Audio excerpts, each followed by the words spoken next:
할렐루야. 우리 귀하고 복된 주일입니다. 예배의 자리에 나오신 성도님들을 예수님의 이름으로 환영하고 축복합니다.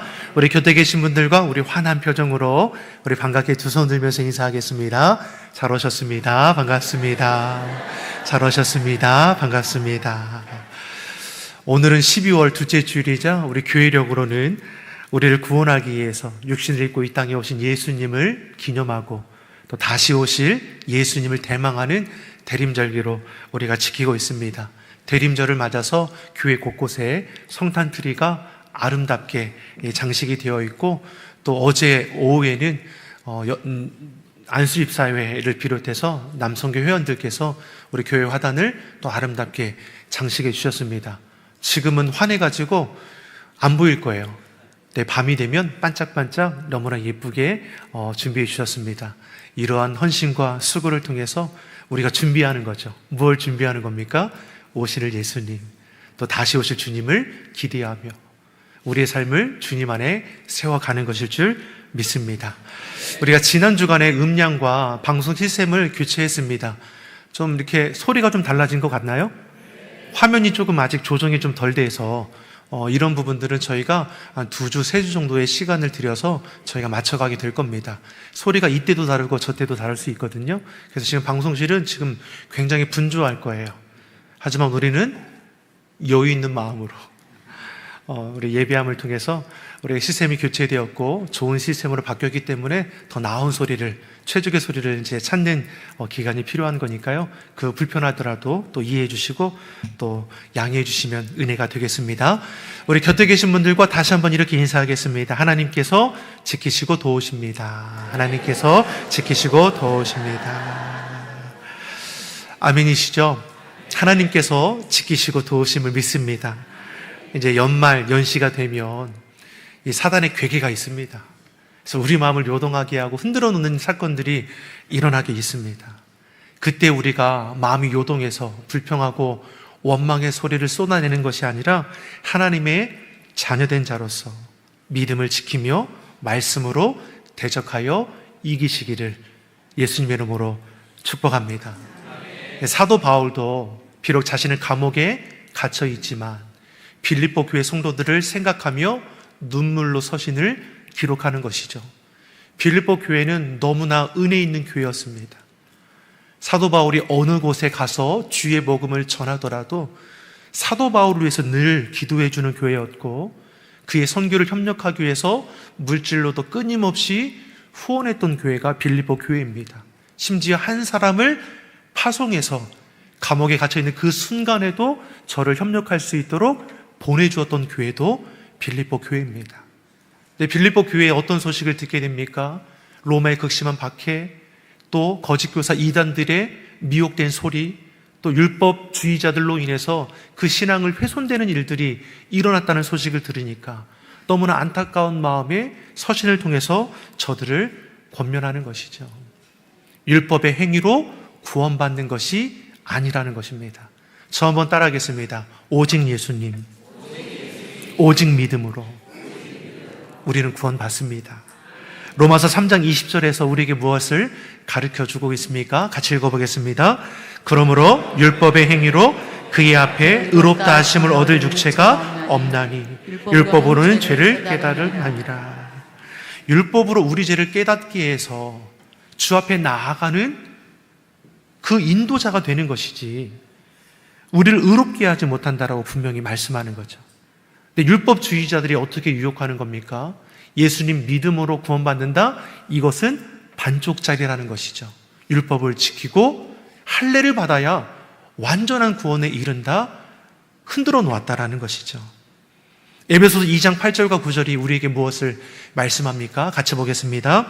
너희는 그 은혜에 믿음으로 말미암아 구원을 받았나니 이것은 너희에게 난 것이 아니요 하나님의 선물이라. 행위에서 난 것이 아니니 이는 누구든지 자랑하지 못하리라 하시라. 아멘. 육체, 율법, 행위로 구원함을 입는 것이냐? 아닌 것이죠. 오직 예수님 믿음으로 구원함을 받습니다. 행위에서 난 것이 아니니 누구도 자랑할 수 없다라고 했습니다. 하나님의 은혜의 선물이니 하나님 앞에 감사하는 것이죠. 우리 본문의 말씀도 이것을 우리에게 분명히 가르쳐 줍니다. 빌립보서 3장 10절, 11절의 말씀 같이 보겠습니다. 내가 그리스도와 그 부활의 권능과 그 고난의 참여함으로 알고자 하여 그의 죽으심을 본받아 어떻게 해서든지 죽은 자 가운데서 부활에 이르려 하노니. 아멘. 구원의 본질이 어디 있습니까? 예수 그리스도의 십자가와 부활에 있습니다. 예수님께서 십자가에 죽으시고 부활하심으로 이를 믿는 자에게 구원의 길을 열어주셨습니다. 그러기에 사도 바울이 우리 주 예수 그리스도의 십자가 밖에는 내가 자랑할 것이 없다라고 했습니다. 우리의 자랑도 예수 그리스도 십자가가 되어야 하는 것이죠. 모든 그리스도인들의 궁극적인 소망은 장차 주님 오실 날 부활하여 영광 가운데 주님을 맞이하게 되는 것입니다. 이 땅의 삶이 마치면 인생은 끝나는 것입니까? 육신은 흙으로 와서 흙으로 돌아가지만 우리의 영은 하나님 나라에 들어가게 되죠. 그리고 주님 다시 오실 때에 영광스러운 몸으로 우리는 주님을 맞이하게 될 것입니다. 이것이 성경에서 우리에게 가르쳐주는 부활의 신비입니다. 이렇듯 믿는 자는 부활 소망을 가지고 있기 때문에 죽음조차도 두려워하지 않는 것이죠.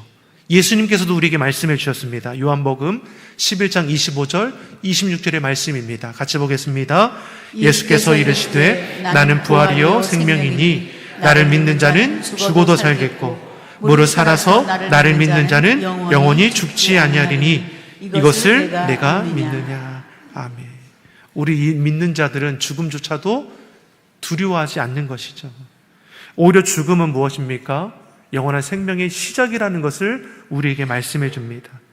사랑하는 성도 여러분, 부활 소망을 가진 우리는 이 땅이 전부가 아님을 알기 때문에 세상 그 어떠한 시련과 문제를 만날지라도 두려워하고 낙심하지 않습니다. 소망 가운데 삶을 세워갈 줄 아는 것이고 주님 안에 능히 이겨낼 수 있기 때문인 것이죠. 우리는 한 치 앞을 알지 못합니다. 그러니 어떠합니까? 내일에 대해서 두려워하게 되는 거죠. 주님을 알지 못하는 자들은 내일에 대한 불안과 두려움을 해소하기 위해서 점을 치기도 하고 운세를 따져보기도 하는 겁니다. 그러나 믿는 우리는 어떠합니까? 온 우주 만물을 지으시고 인생을 주관하시고 계획하시는 여호와 하나님 앞에 나아가는 것이죠. 우리 안에 예기치 않는 문제를 만날지라도 우리는 그 문제에 붙들리지 않습니다. 물질로, 건강으로, 또 사람들과 환경을 통해 여러 가지 고난의 문제가 우리에게 찾아올 것입니다. 그러면 이것이 믿는 우리를 낙심하게 하는 것인가? 사도 바울은 환난 중에도 즐거워할 것을 우리에게 말씀했습니다. 환난 중에도 즐거워할 수 있는 이유가 무엇입니까? 환난이 인내가 연단이 소망을 낳는 줄을 알기 때문이라는 것이죠. 환난이라는 문제가 우리를 걸려 넘어지게 하는 것이 아니라 주님은 이러한 환난도 축복의 재료로 능히 삼으시는 분임을 고백하고 있는 겁니다. 우리의 믿음을 더욱더 단단하게 하시려고, 우리에게 더 좋은 것을 주시려고 훈련의 도구로 하나님은 시련이라는 것을, 고난이라는 것을 사용하신다는 것이죠. 그러니 힘들고 어렵다고 낙심하고 포기할 것이 아니라 주님 앞에 엎드려 기도하며 믿음으로 이겨내는 우리의 삶의 자리가 되기를 예수님의 이름으로 축원합니다. 저희 자녀들이 지난 주간부터 평소보다 공부를 열심히 하기 시작했습니다. 왜 그런가 보니까 왜 열심히 하게 됐습니까? 다들 아시죠? 얼마 있으면 시험 기간이 오기 때문입니다. 그 모습을 볼 때 시험 제도가 없었다면 얘들이 신경을 써서 공부를 했을까? 이 생각이 잠깐 해보았습니다. 아직 아이들은 의지가 약하기 때문에 시험 제도가 있어야 시험 공부를 하고 이를 통해서 사실 실력을 쌓아가게 되는 것이죠. 마찬가지로 우리가 신앙적으로 아직 어리기 때문에 우리 가운데 하나님께서 고난이라고 하는 시험을 통해서 우리의 믿음이 자라도록 도우신다는 겁니다. 아멘이십니까? 아멘하고 싶지 않으십니까? 모순적이게도 고난이 없으면 우리의 믿음이 자라지 않습니다. 우리의 믿음은 자꾸 깨어지는 훈련을 통해서 썩어질 옛 모습은 벗어버리고 주님 안에서 새 사람을 입게 되는 것이죠. 무엇보다 하나님은 우리에게 감당할 시험을 허락하신다고 했습니다. 자, 그러면 감당하지 못할 때에는 어떻게 합니까? 피할 길을 내어서 안전하게 하신다고 하셨습니다. 그러기에 고난, 시련, 환난 앞에 두려워할 것이 아니라 이것이 나를 자라게 하는 믿음의 재료임을 알고 담대하게 지나가시기를 예수님의 이름으로 축원합니다. 우리가 신앙생활을 은혜 가운데에 시작을 하죠. 근데 신앙생활을 시작했는데 어떻습니까?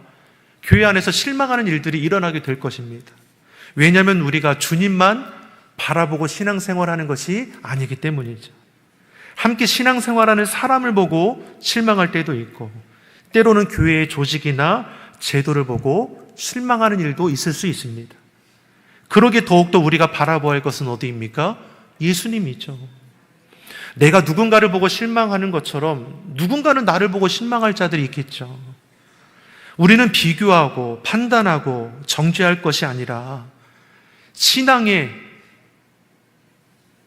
우리를 일으켜주시는, 본이 되어주시는 주님을 우리는 바라보고 나아가야 하는 것이죠. 오늘 본문 12절에서 우리에게 뭘 말씀해주고 있습니까? 12절의 말씀을 같이 보겠습니다. 내가 이미 얻었다함도 아니요 온전히 이루었다함도 아니라 오직 내가 그리스도 예수께 잡히받은 그것을 잡으려고 달려가노라. 아멘. 사도 바울이 그리스도 예수께 잡힌 바 되었다라고 했습니다. 핍박자 바울을 택하여 주의 종을 삼으신 분이 누구이십니까? 부활의 주님이십니다. 바울은 예수님께 붙잡혀서 주님의 사람이 되었습니다. 자, 이후로 바울의 목표가 분명해졌습니다. 바울의 목표는 어디입니까? 예수님입니다. 예수님을 잡으려고 달려간다라는 것이죠. 예수님을 잡으려고 달려간다. 이것이 무엇을 의미하는 겁니까? 예수님을 배우고 예수님을 닮아가겠다라는 것이죠. 13절, 14절의 말씀을 같이 보겠습니다. 그의 삶이 완전히 바뀌어졌습니다. 같이 보겠습니다.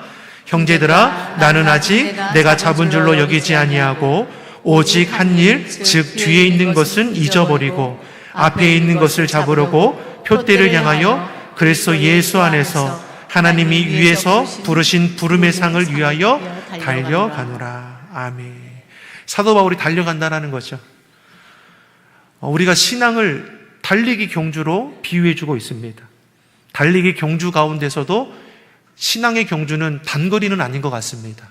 장거리이고 장거리 중에도 이왕 제일 길다고 볼 수 있는 이 마라톤과 같은 모습이라고 우리는 생각해 보게 되죠. 자, 신앙의 경주, 달리기의 특징이 무엇입니까? 쉬지 않고 묵묵히 달려가야 한다는 데 있습니다. 결승전까지 일정한 속도로 페이스를 조절해야지 완주할 수 있는 것이죠. 본문에서 사도 바울은 신앙을 경주에 비유하면서 완주할 수 있는 세 가지의 방법을 우리에게 말씀해 주고 있습니다. 신앙의 경주를 잘할 수 있는 첫 번째 방법, 자만하지 말라라는 것이죠. 나는 아직 잡은 줄로 여기지 않았다라고 했습니다. 사도 바울은 율법의 의로는 완전한 자였습니다. 근데 본문에서 자신은 무엇입니까? 완전하지 않다라고 말하시는 것이죠. 형제들아, 나는 아직 잡은 줄로 여기지 아니하고 지금도 여전히 쫓아간다는 겁니다. 아직 나는 너무나 부족하다라는 것이죠.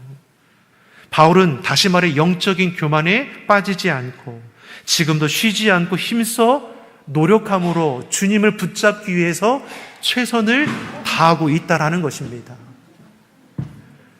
신앙의 경주에 승리하려면 우리에게 필요한 것이 무엇입니까? 자만하지 말고 끝까지 달려가는 것이죠. 신앙의 경주를 잘하기 위해서 두 번째 방법이 무엇입니까? 죄된 삶을 돌아보지 않는 것입니다.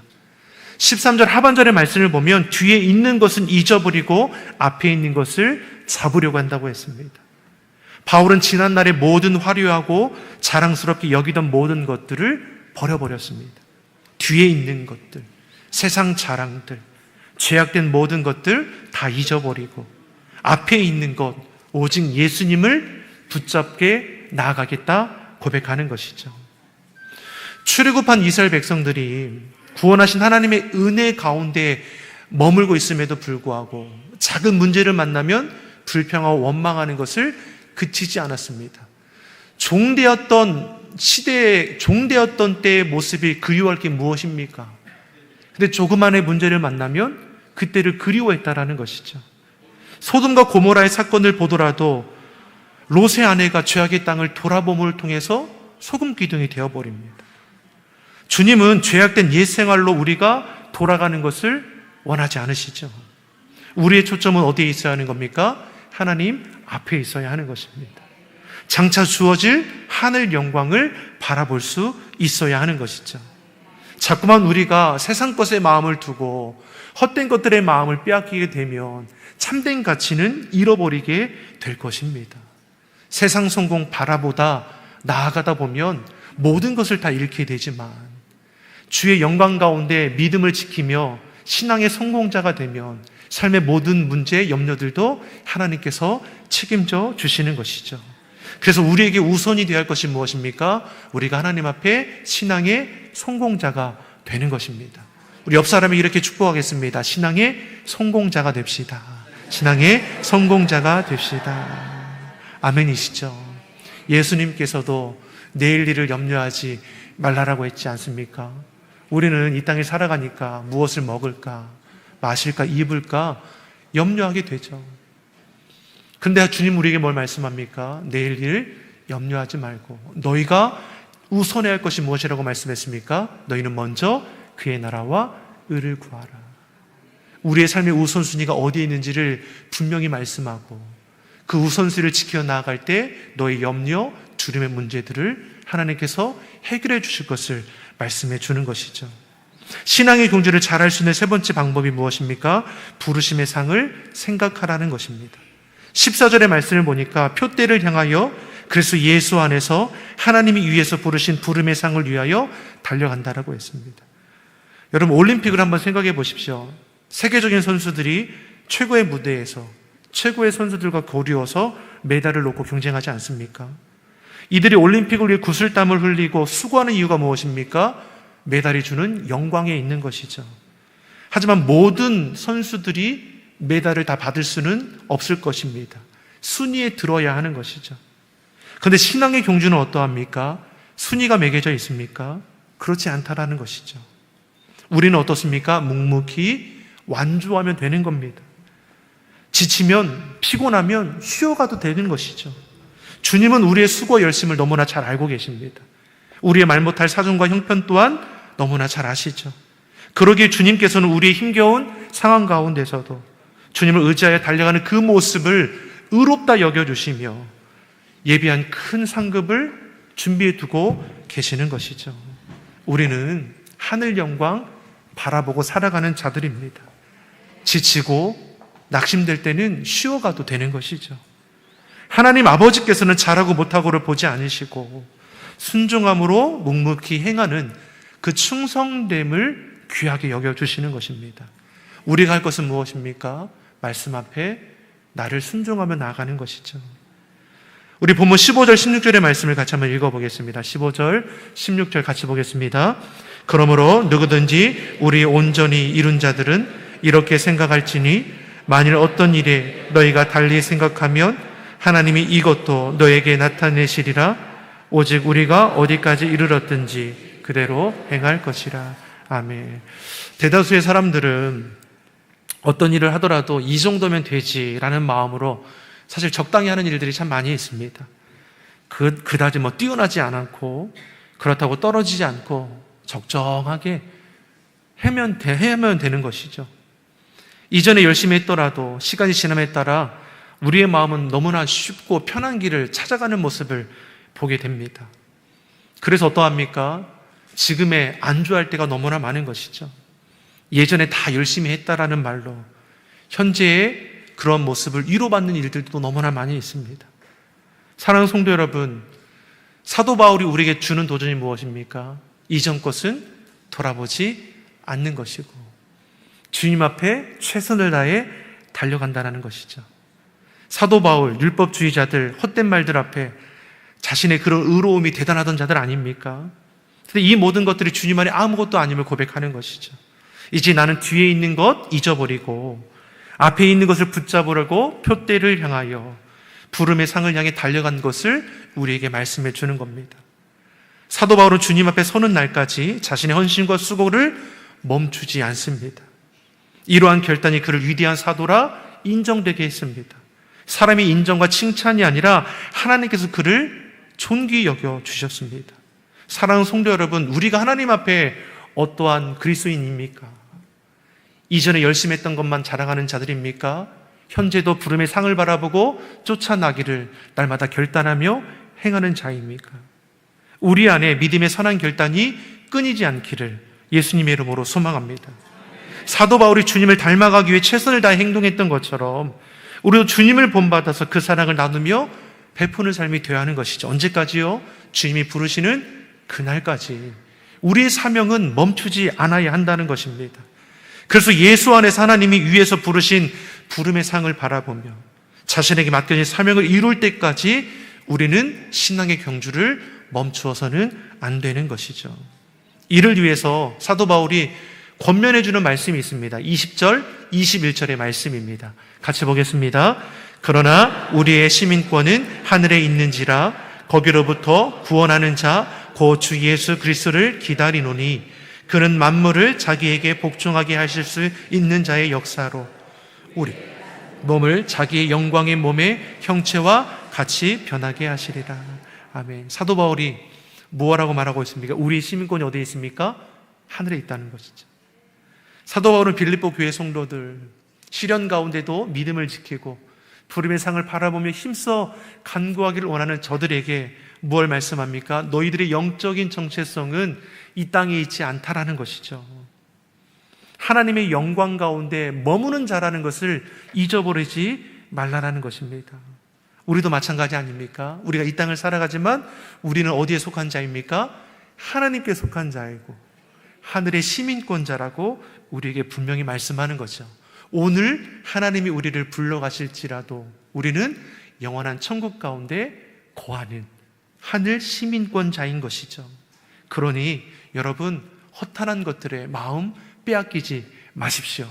하나님의 자된 자처럼 우리 삶을 바르게 세워갈 수 있기를 간절히 소망합니다. 헛된 자들의 미혹의 말에 넘어가지 말고 경계할 것을 말씀하죠. 저들의 끝은 멸망이라고 했습니다. 이 땅의 삶이 전부가 아니죠. 우리는 잠시 머무는 나그네와 같다라고 성경은 말씀합니다. 우리의 본향은 저 천국 하나님 나라입니다. 나아가 바울은 우리가 죽어서 하나님 나라의 시민이 되는 것만이 아니라 현재 이 세상에서 하나님 나라의 시민으로 살아갈 것을 또한 우리에게 권면해 주는 것이죠. 사랑하는 성도 여러분, 지금 사도 바울이 감옥에 갇혀 있는 순간에 있지만 그 자리는 감옥이라고 볼 수 있는 겁니까? 주 안에서 기뻐하며 주의 뜻을 행함을 통해서 감옥일지라도 영적으로 보면 무엇입니까? 하나님의 나라 안에 거하고 있는 것이죠. 여러분, 우리도 이러한 은혜의 삶을 살아가기를 간절히 소망합니다. 하나님 나라, 죽어서 가는 나라가 아니라 이 땅 가운데서 주의 말씀을 따라 믿음을 지킴을 통해서 하나님의 나라 이뤄갈 수 있는 그런 믿음의 선한 성도님 되기를 좋으신 예수님의 이름으로 축원합니다. 기도하겠습니다. 좋으신 아버지 하나님, 주님 안에 구원하여 주시고 우리로 자녀 삼아 주시니 감사합니다. 이 땅에서 삶이 전부가 아님을 알게 하시고 하나님 나라를 위해 표대를 향하여 다름박질하는 주의 성도들이 되게 하여 주시옵소서. 주님 한 분만으로 충분합니다. 주님만으로 만족합니다. 오직 주님만을 높이며 자랑하는 주의 성도들이 되게 하여 주옵소서. 감사드리며 예수님의 이름으로 기도드립니다. 아멘.